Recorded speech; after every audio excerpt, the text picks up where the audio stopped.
Nintendo invades Burger King with some new toys. A big free performance update is coming to God of War and is probably out by the time you're watching this video. We are preparing for the funeral of Google Stadia as some bad news hits the service. And finally, Nintendo is making a major update to their online games that is, well, literally a decade in the making.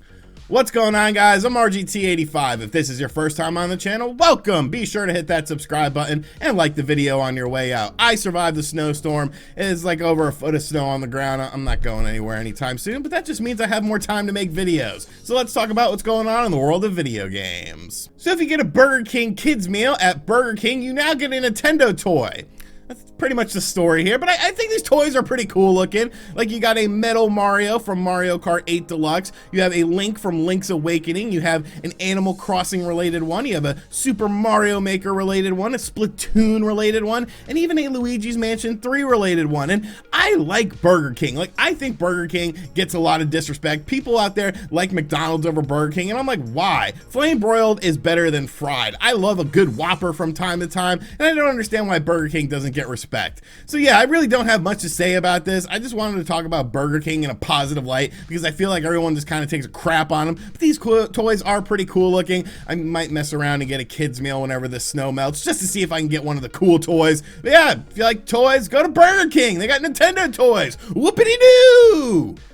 Next up, one thing that the PlayStation 5 and the Xbox Series X has been able to do is, of course, increase performance and visuals on games that ran on the PlayStation 4 and the Xbox One respectively. The PlayStation 5 had Days Gone run at 60 frames per second, whereas it ran at 30 frames per second on the PlayStation 4. I actually checked it out as it was a PlayStation Plus game that you could check out for free, and I didn't really like the game or anything like that. I got kind of bored with it, but it was nice to see the game running at a solid 60 frames per second because it's a pretty big open world game. Well, now another big game for the PlayStation 4, that being God of War, has gotten a PlayStation 5 performance patch. Now, this patch was announced yesterday. It has gone into activity today, so more than likely by the time you're watching this video, you will be able to check out this free performance patch. But this patch does the following. It syncs the game up to 60 frames per second on the PlayStation 5 with a 4K checkerboard resolution of 2160p. Now, I know there are people out there that are kind of upset by this because it's not true native 4K. Like, I don't really know what all that crap means. Like, to me, if a game looks good and it looks clean and it runs good, like, I don't care about pixels and frame rates and stuff like that. But obviously, if you are a God of War connoisseur and this is one of the best selling games on the PlayStation 4,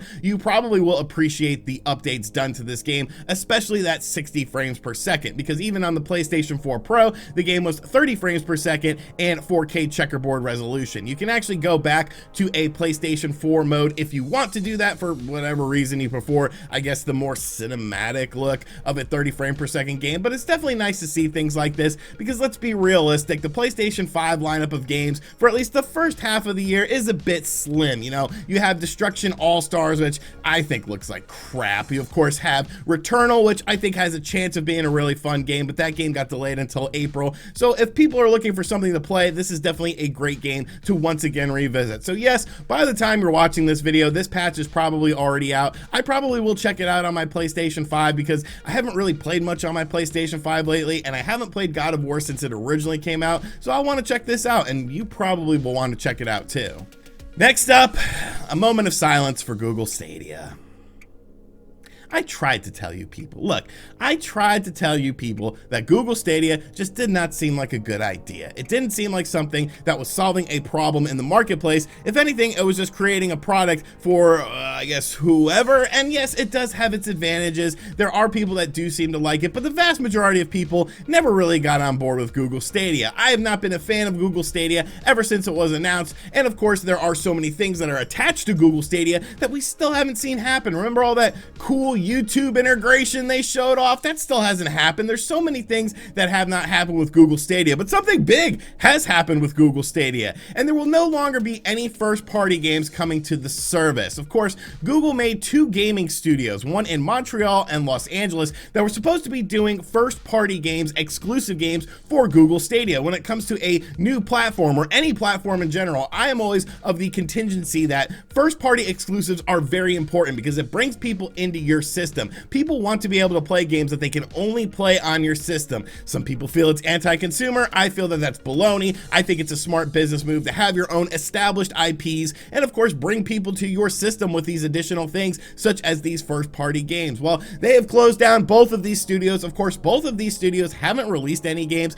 You also have Jade Raymond, who was the person who helped build Assassin's Creed for Ubisoft. She ended up working with EA. She was supposed to be the head of the first-party division for Google Stadia games. She has now left the company as well. So this isn't a good look for Google Stadia, considering the fact that it's still the same old service. You still rent these games essentially for the full price and play them on the cloud. Now, I don't think the technology or anything like that is bad. Google has actually said that they are looking at expanding this technology to other companies, which I think is a smart move because the technology is a sound technology. And if you have an established company like, for instance, a Nintendo or something like that, I think you could really benefit by using something like a Google Stadia-like service for certain Nintendo games, and when it comes to third-party games as well, because you have this power of the cloud. We've seen cloud gaming on the Nintendo Switch, and honestly, for me, it's been a bit hit or miss. It seems like Google Stadia is a bit tighter, but losing this whole first-party thing and just becoming a third-party service really is just sort of the writing on the wall for Google Stadia as far as how things are going to go going forward. It's not the big revolutionary thing that so many people were hyping it up to be. It's not this big thing that's going to cause a major rift in gaming because gamers like traditional gaming experiences. I don't understand why certain anomalies like the Wii made everyone change their mind and be like, oh, gamers like weird and random stuff. No, sometimes there's nothing better than just sitting on a couch in front of a television playing a brand new first-party IP on your console of choice. And Google Stadia, of course, has now learned this lesson. The writing was on the wall from the start with Google Stadia. I mean, how many things has Google abandoned besides things like YouTube? Remember Google Plus and crap like that? So it is unfortunate. If you still want to use Google Stadia, you still have your $10 pro membership a month that you can use. But, you know, definitely the writing is on the wall with this. I can't say that I'm surprised, but yes, Google Stadia, it ended up not really working out all that great. The writing is definitely on the wall with this service, and I guess I was kind of right about it. Go me. And finally, Nintendo.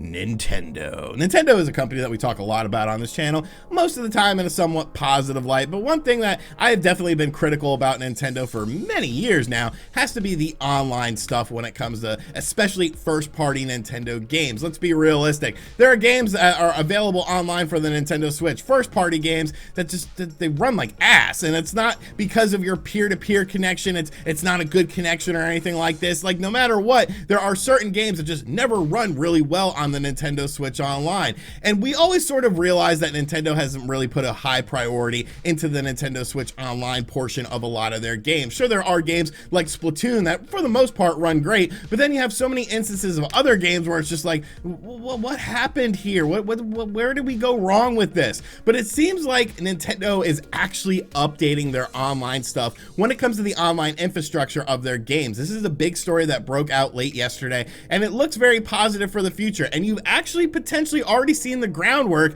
and it sort of makes sense about why some certain things happen with a recent demo of a game. So essentially, Nintendo has been using something called NEX for its multiplayer server system, and most of the games that are on Nintendo Switch Online use this online functionality. Now, NEX is actually a technology that was acquired back in 2010 after Ubisoft bought out a company called Rendezvous, and then they licensed this technology to Nintendo and renamed it NEX afterwards. So this technology isn't the freshest technology in the world. Ubisoft got this technology and licensed it to Nintendo over 10 years ago, but the technology itself has been around for 18 plus years. So it's not the biggest infrastructure in the world when it comes to online games. And that really sort of makes sense as to why a lot of Nintendo Switch and even Nintendo Wii U games don't really tend to run all that well when you're playing things online. Now, Splatoon 2 was actually discovered to have an unused function to check and see if the game was running on Windows 98.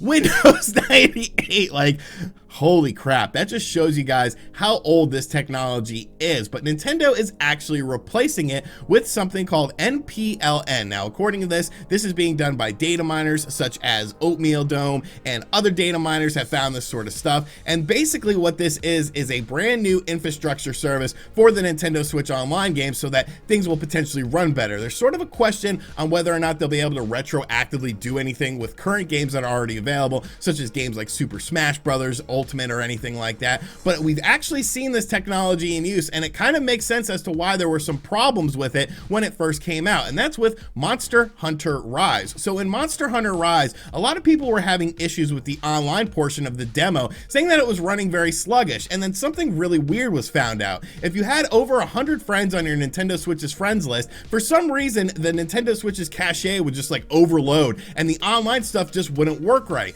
So that makes perfect sense as to why this happened, because Monster Hunter Rise is actually the trial demo. Nintendo wanted to see how things like stress tests were done with this new infrastructure, and of course there was a whole big issue of even downloading the demo when it first came out. So all of these things are sort of making sense now. This is new technology that Nintendo is using and implementing into Monster Hunter Rise. So if anything, that should make you excited for Monster Hunter Rise's online experience, because it's new stuff that's going to be used with this, something that Nintendo hasn't used before and is actually somewhat relevant in the online infrastructure when it comes to online multiplayer games. So this is a huge deal that I think is really going to help. Now, of course, you could also look at the other side of the coin with this and mean, you know, what else is Nintendo going to do with online stuff? One of the things people are thinking, a potential eShop refresh, maybe something along a new classic console coming to the Nintendo Switch Online service. All of this stuff is going to be impacted by this new online infrastructure. So I'm definitely very excited to see how NPLN ends up working out. Hopefully it's a smooth transition. Obviously Monster Hunter Rise had a few kinks in it, but Nintendo was able to work out those kinks, and I'm sure by the time this game comes out, everything will be nice and smooth. But it's definitely very promising for the future of the Nintendo Switch. Alrighty, so that is going to do it for today's video. I hope you guys enjoyed it. Be sure to let me know what you think of everything in the comments section down below. Are you heading to Burger King